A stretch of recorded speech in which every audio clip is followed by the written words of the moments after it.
Hello, Red here, bringing in part 52 of the Rise of Welsh campaign. Red's edition of Over Commentary. This is the part of the channel where I have to, well basically I want to have better audio quality, so I do an over recording of the episode if the audio quality wasn't so well. Regardless though, the audio when I checked it worked out for the first minute or two, but then afterward the audio started kind of in and out when I didn't notice. So I'm gonna have to do this now unless you want to hear my voice cut out over and over again. Regardless though, I'm basically fighting the Umayyad Empire, and when I was fighting, if you noticed from last episode, the Umayyad rule has quite a few men. Even more so than the Umayyad's empire itself. Raising up to 14,000 men to my probably 11,000-12,000 I could raise up, which is really quite a shame.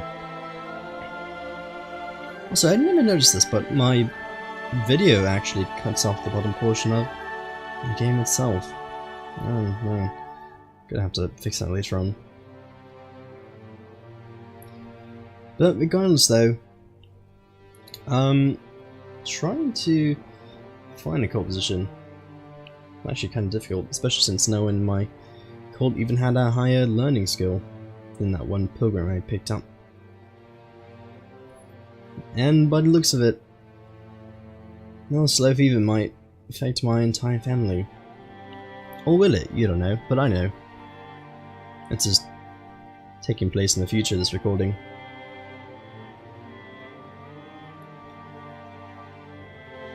Regardless, I'm just having to sit here wasting lots and lots of money. Though I do have to say, within the crusade against Abyssinia, the fight against the Umayyads, and later on, I do find that my money did drain quite a bit, and unfortunately I don't have the legalism to really build up any more taxes. And sadly to say, in the world of Crusader Kings II, owning England isn't exactly the most powerful land in the entire game. If you ever noticed between owning my land in the British Isles, between here and the Byzantine Empire, you notice a huge difference. Because when I got to owning Anatolia and Greece, I could raise about probably 15,000 men, while I think here, even though an entire land, I can only raise about 9,000 troops with 3,000 person levy I can hold. And unfortunately, when you live in the Anglo-Saxon times of the year 955 or 800 955, you start noticing lots of Vikings all over the place. And having them ravage your lands the entire time isn't exactly fun. I mean, sure, it's great, it's wonderful for all the Vikings raiding your land, but it's not exactly great for me when you're the person owning the land. And unfortunately, you cannot do a reverse invasion against Scandinavia unless you specifically try to go after them. Which they did try to go after us after they tried to use the invasion rule, which thankfully failed. That would have really ended the series abruptly there. Regardless though, I'm trying to repack all the troops together. Though unfortunately, I'm able to raise so many men. Even with, I believe it's medium or high crown authority that I have at the moment. Which is a bit sad. But luckily, Iberian revolt went away since they won against the Liege, and I didn't actually have to pay any money towards it. But just one great thing about Crusader Kings II. Well, more like a blessing and a curse, because in one retrospect you can fight and try and take as much land as you can through rebels.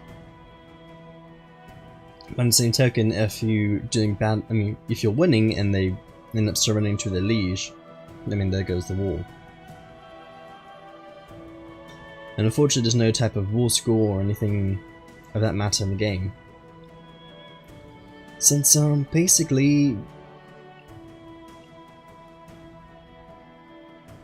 I mean, you're only declaring for what you want, not what you really need. Regardless though, Holy Wars are the second most powerful CB you can use in the game, which makes it a bit sad. Because if you're not, if you're a Christian nation, or an Orthodox nation, basically any nation that's in Western or Southern Europe or Iberia, or not Iberia, Arabia, you can end up not doing so well for yourself. Because you can only do Holy Wars, and if you're a Catholic in the Catholic world, basically you have to just get dual claims on everyone. Which you probably can tell takes a very long time to do. Or you can be like me in the Byzantine Empire, just find claimants to people's kingdom titles and just swoop them under the feet. Which I don't really plan to do for this series. I feel it's kind of the cheapest way to really take over a huge amount of land very quickly. But you cannot go and replace everyone that's in the kingdom title without completely destroying your nation. You would have to do what I originally did when I owned England and was able to basically remove everyone because they were the wrong religion.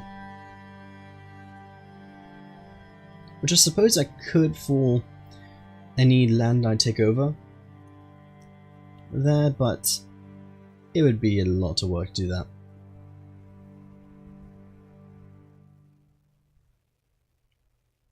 Anyways, thankfully the slow fever ended up going away. And now I won't have to die from disease. I am also surprised that the Black Plague is not triggered yet. Though it may come about 100 or 200 years from now. From 956. Which hopefully then I'll have a good enough hospital set up. Because if I did choose a later date, it wouldn't really work out so well. Then again it could. With the higher castles and tax rates. But it would be too risky to do that. Anyway, I'm going about doing lots of upgrades. Working on heavy and light infantry. Couldn't do siege equipment, because siege equipment is basically doesn't really work that much. I've already upgraded so much that it would require a huge amount of research points to use. So I just focus on the basics, make sure my cheap's not actually too bad. But I have really noticed that technology isn't really too big of a factor in the game. It gives you a small amount of modifiers, but as long as you always have the large amount of troops, you usually win out in the end. Regardless though, you have more people in my realm trying to rebel. Unfortunately, gifts only last about 2 years, I believe. It doesn't last that long. So you can only bribe people for so long before they end up rebelling.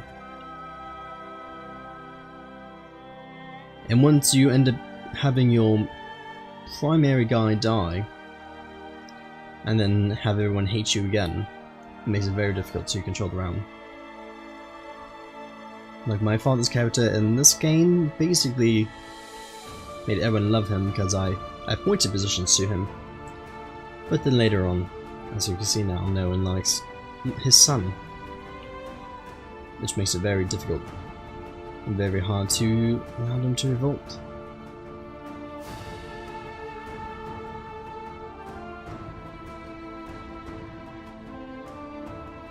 But alas, the Holy War for Castile is going by very well. Especially since you're just going after sieges in the game.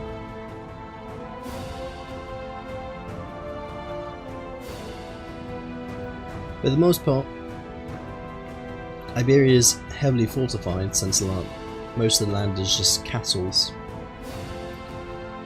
and the like. it's not a tribal organization. It's not a tribal organization government type, which basically puts villages in front of their land or hilltops and makes it very easy to take. Whichever I do, if I decide to do a conquest on Scandinavia, that's probably going to be going up against. Which makes sieging really easy, but in return, you're going to have massive attrition, because since it is pagan land, it's feudal land, I mean not feudal land, it's tribal land, and no one wants feudal troops.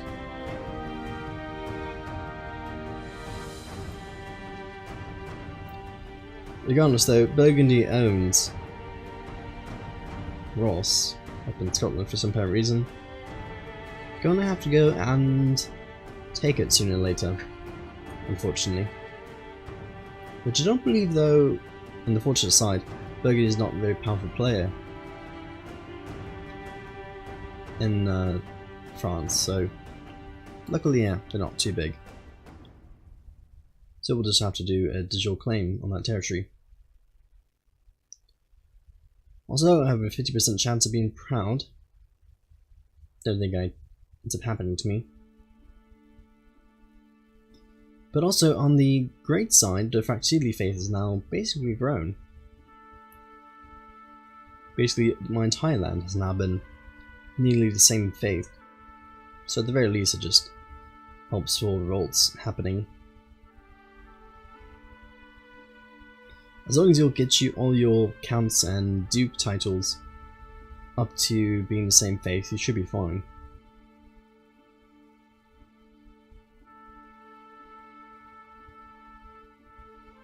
But it seems that people want Galbakind Secession, Loaded Crown Authority in Manland.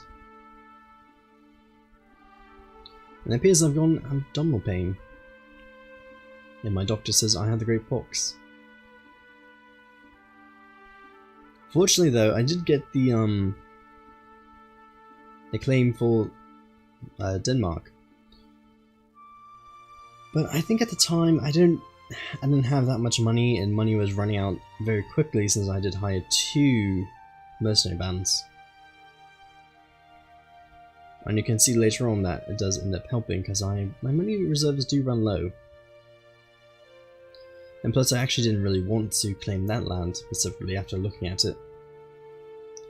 It'll be a lot better if you end up going after that one single count above it.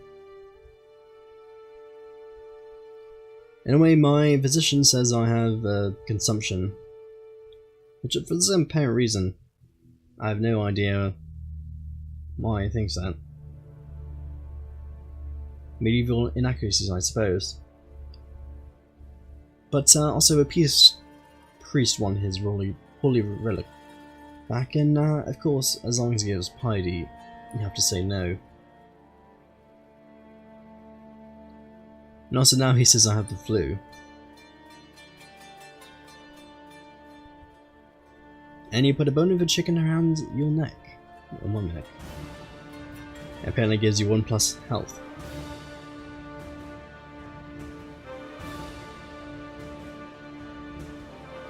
For some apparent reason it gives out enough for that. Regardless though, we got the Duchy of Castile. It's now owned to me. One thing I didn't mention is that once you get into a position where you own that one duchy inside the Umayyad, they probably really want that land back. But sadly, they're gonna might call a holy war. And since I'm not the Catholic faith, the enemy can definitely call a holy war, and I will not be able to call any friends into my war. So that's one thing you always have to be careful with. As long as the enemy is able to call a holy war against you, and not able to call allies, you really need to be in a strong position to make sure you're not going to get curb stomped by the enemy. So the next step in Iberia would have to simply be to take as much land as quickly as possible. Once the truce time ends, of course. And also have a lot of money to be able to basically hire lots of mercenaries. Because I do notice that the Umayyad can raise up to 25,000 troops, I believe, or about 15,000. So you're gonna have to work really fast in order to take all the land. Anyway, you create the Duchy Castile, you give it to that one guy. It'll give you a good amount of troops, actually. Iberia is a really good source of men.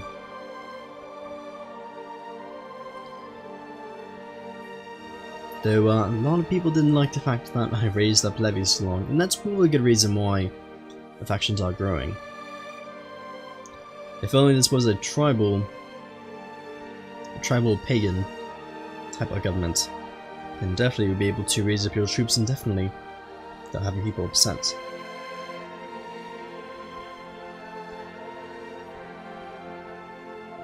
Anyway, after hiring those two people, ends up being that we don't really have a lot of commanders. Most of it just drops off to 12 or 11, which makes it a bit sad. But as you see, a lot of people really want Gavelkind, and it is like 200% power. Actually, no, it's the lower Crown Authority one, but it's still 7,000 men.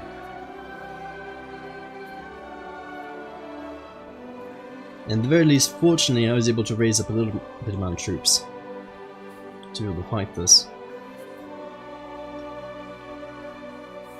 But since I don't really have the resources to raise up a lot of troops, since I literally was just at war, we're gonna have to actually wait a while. Which all in all isn't the worst idea in the world. Because you see, if the AI is really trying to fight against you, and as long as you play carefully, you can be able to raise up your troops later on, because the AI is actually going to take a really long time to be able to win a war. Because unless it's a defensive war and you need to attack them directly, whenever an AI goes against you in an offensive war, they usually just sit there for a siege for a very long period of time, and unless they have a huge amount of troops, they'll definitely be able to have a long period of time in which you can take to attack them. As you can see right there in Kent, they're just sitting there sieging a small bishopric, I believe. And since they don't really have a lot of troops, they're not going to go insult it. So you really do have the ability to afford to basically just sit there until you're ready to fight them. And also luckily it wasn't too big a revolt. It wasn't that other one that was 200% power loss. You'll be having 10,000 men revolt against you.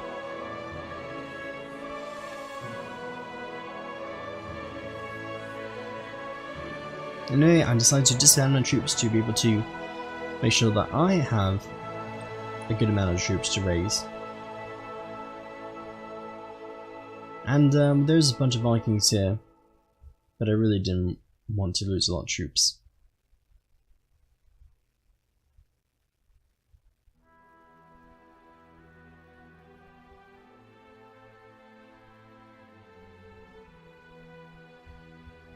Anyways, they were just sitting there, waiting for it to rise. Can be a bit tedious.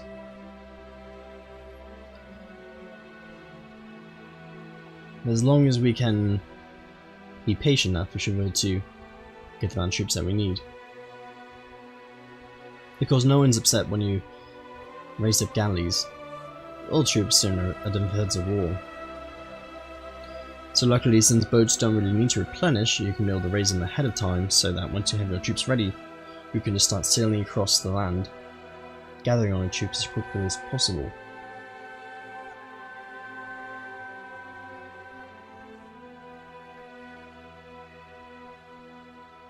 Yeah, he only has about 9,000 troops, so we can raise definitely a bit more than that. Of course, I said it will take time.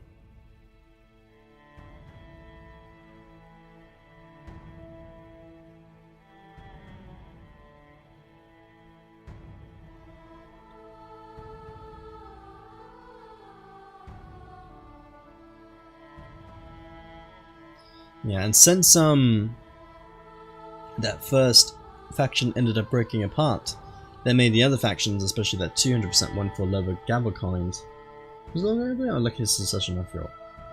But it made all the other ones a lot weaker because a lot of the same supporters decided to support the same faction. And luckily the AI is not smart enough to use the strongest faction against you first, because it makes it very difficult then for other factions to appear. But from here though, that was the end of the part, and I'll see you in the next part where we continue to fight that civil war. So I have to see you then, and goodbye.